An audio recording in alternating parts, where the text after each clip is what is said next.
What's going on, everybody?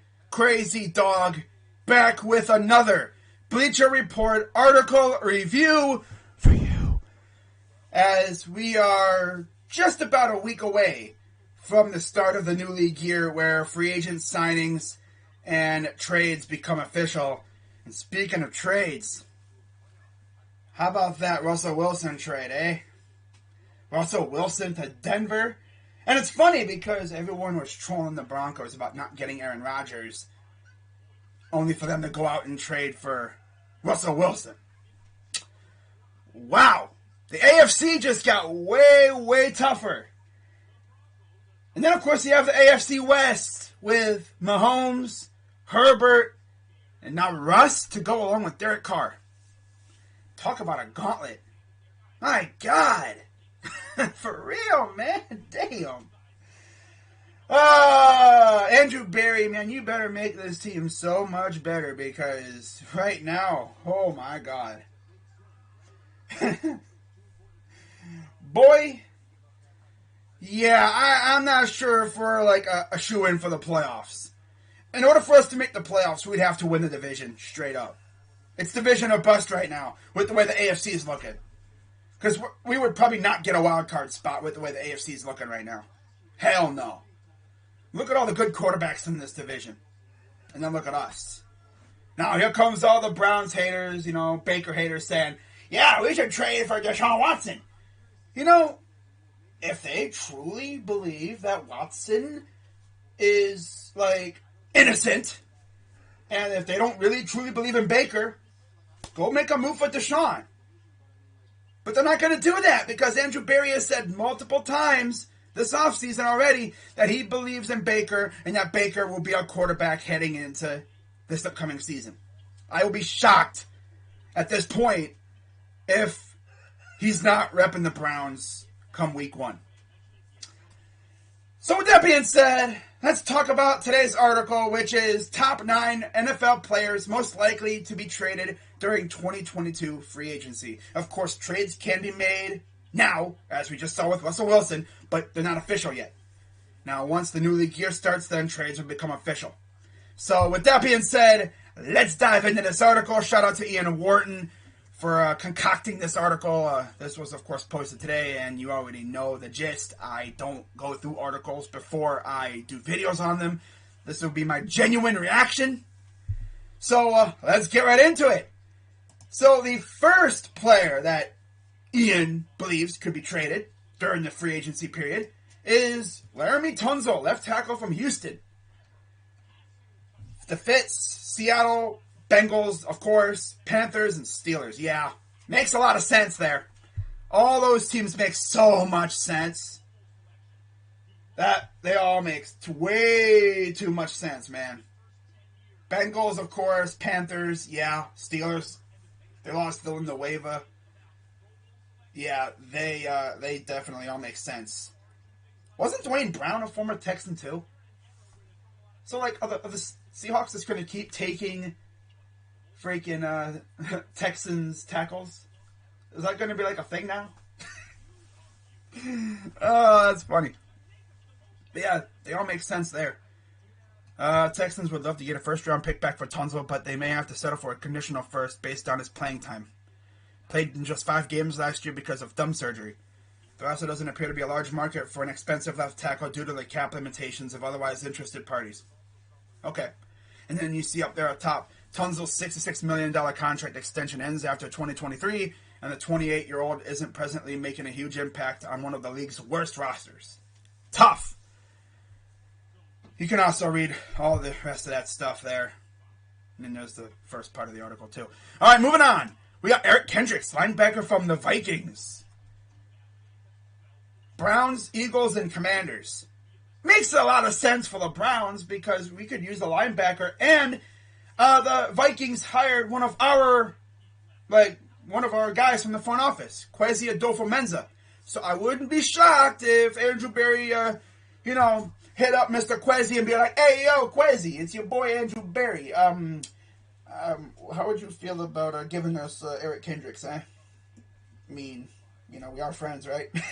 Oh, we are? Okay, cool. Can you give me a Eric Kendricks, and we'll give you something that's not too expensive, something like that. But yeah, I mean, I would love Eric Kendricks. You know, you have Eric Kendricks with JOK, and then I guess Sione Takitaki in them, I guess. But JOK especially. Whew, man, Kendricks and JOK running around. Oh my God, that'd be lit.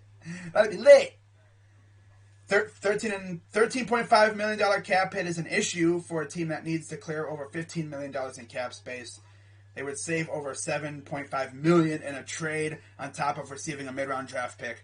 Losing his leadership and stability are part of the long-term decisions that exist with each of their top veterans.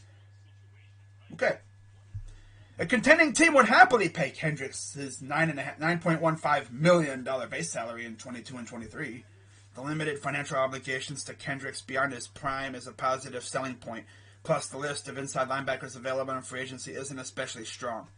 So yeah, I could definitely see us making a play for Kendricks. For sure. Oh, definitely.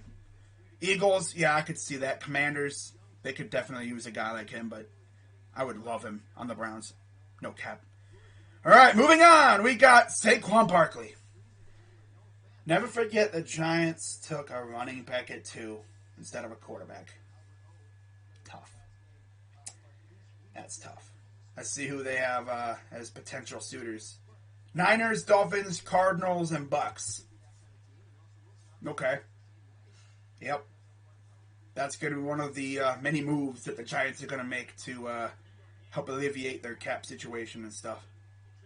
They're a very expensive roster, and they're not very good. They're probably going through yet another version of a rebuild.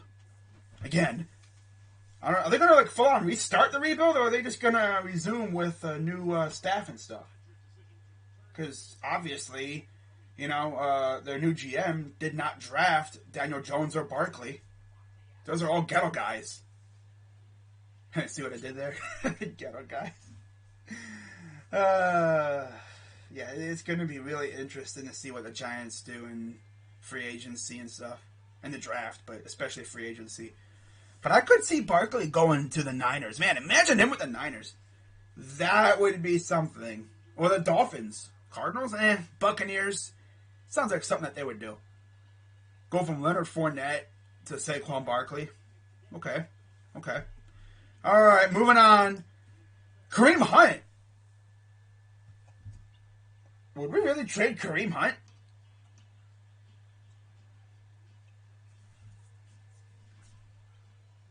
Would we really trade him? That's interesting. Because he was such a vital part of our offense, you know, the past couple of years. Would we actually do that? Let's see who they would have as potential suitors. Dolphins, Chargers, Cards, Niners, and Falcons.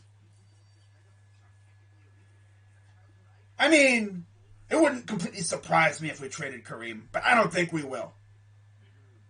Like I said, because he's a vital part of our offense. You know, when Nick Chubb needs a breather, you bring in Kareem Hunt, and he just continues pummeling on the opponent. But for cap space reasons, I could see us pulling this move. For sure. Next, Carson Wentz. Imagine that. Dude gets traded for a third time in 2 seasons? No, twice in 2 seasons, yeah. Last year from the Eagles to the Colts. And then from the Colts to whatever team. Oh, that would be tough, man. Oh, my God. Interested teams, Steelers, Saints, Broncos, Commanders. Imagine he goes to the Commanders. Carson Wentz revenge season. Taking out his anger on his old team. Panthers, of course. And the Buccaneers. Watch the Steelers trade for him. I mean, it wouldn't. No skin off my bones. I mean, he's alright. I mean, we saw what we did to Carson Wentz when we played him with the Eagles. You know, forced 2 interceptions. I mean, we beat the Eagles that game, so, I mean, yeah. Carson Wentz isn't, crazy good. He's injury-prone as hell, too, as we've all learned. But of course, Carson Wentz is one of the many quarterbacks who many people could see possibly getting moved. Of course, Russell Wilson just got moved. We'll see what happens with Deshaun Watson. Aaron Rodgers ain't going nowhere now. It's going to be very interesting. Wentz is slated to make $22 million this season, but the Colts may eat some of that money to encourage a trade. Tough. And everyone thought, oh yeah, Frank Reich's going to bring back elite Wentz. And what happened? Nothing. He sucks. All right, next, Cole Beasley, wide receiver, Buffalo. Targets or potential fits, Eagles, Bears, Niners, and Seahawks. Beasley is also turning 33 in April, and his salary isn't comparable to what a rookie costs. He may only fetch a late-round pick, but the Bills would surely rather control his destination than for Beasley to sign in Miami, Kansas City, Cleveland, or Tennessee. He'd immediately upgrade each of those offenses. Yeah, he would. And of course, Bills see us as a threat in the AFC. For sure. My prediction is they'll go to a team with limited cap space, but a good enough roster to spare the day 3 pick. I could see him going to like a Seattle or somewhere. Maybe there's a team out there that he's not mentioning that might make a move for him. Who knows? All right, next we got Deshaun Watson. Oh boy, this should be good. Browns, Steelers, Broncos, Commanders, and Eagles. Like I said earlier, if Andrew Berry truly believes that, Baker is spent up and he doesn't have it, like if he doesn't see Baker as the future, go get Deshaun Watson and watch the freaking people go crazy over it. I already can tell you, the moment Barry makes a trade for Deshaun Watson, he's putting on his glasses because, oh boy, freaking Browns Twitter gonna go up like a freaking nuke. My God. I mean, I'd be like, hey, yo, let's get it. Deshaun, let's go. Let's get it. Because he's my quarterback now. Do you truly love Baker Mayfield? Yeah, he's my guy. I don't love him like that, but yeah, he's my quarterback. I will rep my quarterback all day, every day, no matter who it is. Even Big Ben? Okay, come on. Stop it. Now, if we traded Baker, this poster would immediately come down. Obviously, because he's not my quarterback no more. But yeah, you get the gist. I rep whoever my quarterback is. If it's Deshaun Watson, let's get it. This is the way I am. So, yeah, Steelers, Broncos, not anymore. Commanders and Eagles are the others. Imagine he goes to freaking Pittsburgh. If we were to get Deshaun Watson, though, that would make the AFC, oh my God, like as insane as it's ever been. Just like, wow. And essentially, Andrew Berry, who I believe was in our front office when the 2017 draft happened, because Sashi Brown was our GM, I think. Yeah, he was. That's right. He was our GM for like part of the year, and then at the end of the year, they got rid of Sashi and brought in Dorsey. That's right. And then, of course, 2018, I believe, was, and then 2019, yeah, okay, so he was here. Yeah, Berry was here. And he would essentially right or wrong by trading for Deshaun Watson. A lot of people wanted Deshaun in that draft. And we couldn't get him. But, man, if we were to trade for him, that would be crazy. But again, we got to see if he's innocent or not. He would have been traded already with all this garbage not came up. And here we are. All right, moving on. We got James Bradberry, corner from the New York Giants. Target or potential fits, Chiefs, Bengals, Seahawks, and Broncos. If he goes to Denver, that'd be nice. With Surtain. Cincinnati would be interesting. Kansas City, yeah, they could use someone like him. Seattle, okay. Moving a day 3 pick would clear $12 million in space for the Giants. He'll be a free agent after this season, though, so he may be a rental instead of a long-term solution. That's not a problem for contenders wanting to avoid big contracts for future seasons. Yep. And he turns just 29 in August. Okay. And the number one, Jimmy Garoppolo. I swear if I see the Browns on here, man. Okay, so the Browns are not on there. Steelers, Commanders, Colts, and Panthers. Okay. So yeah, it's essentially the same teams almost every time. But yeah, Jimmy G gonna get traded somewhere. Don't know where. And then Trey Lance will be starting next year, and Niner fans are gonna go crazy. Because most likely they're gonna either be dealing with Geno Smith or Drew Lock in Seattle. You have Matthew Stafford in LA. And then Kyler Murray in Arizona. Wow.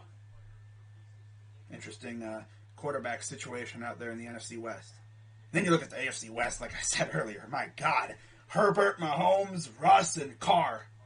One of these things is not like the other. Oh, man, dude. Wow. Okay, so that's going to do it for the article. Let me know what you guys think in the comments down below. Honestly, when it comes to Kareem Hunt, I don't think we're going to trade him because, like I mentioned a couple times in this video, he is a crucial part of the offense.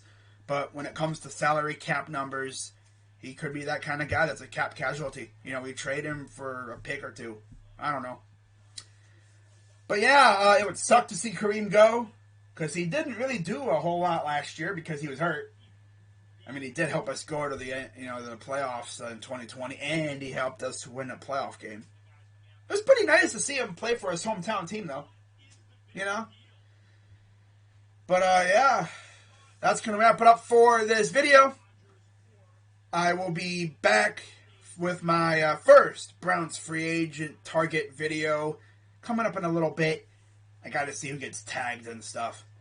And then I'll be sure, who our targets are going to be. As, by the way, Mike Williams is not going anywhere. So he's, 3-year deal with the Chargers? Although I figured he was not going to go to free agency. The Chargers weren't going to let him go. Hell no. He's too good for that. So, and I think Godwin got tagged too. So that's 2 guys off the list. And then we'll see what happens with Amari. But with that being said, guys, I'm Crazy Dog. Let's go Browns. I'll see you later for my first Browns free agency target video. And of course, I'll be live tonight for Cavs and Pacers. I heard Karis LeVert will not be playing tonight, of course. They said he was probably going to play, but no. Although Rajon Rondo might. So at least we may be getting someone back. That's good. But with that being said, let's go Browns. And I'm out.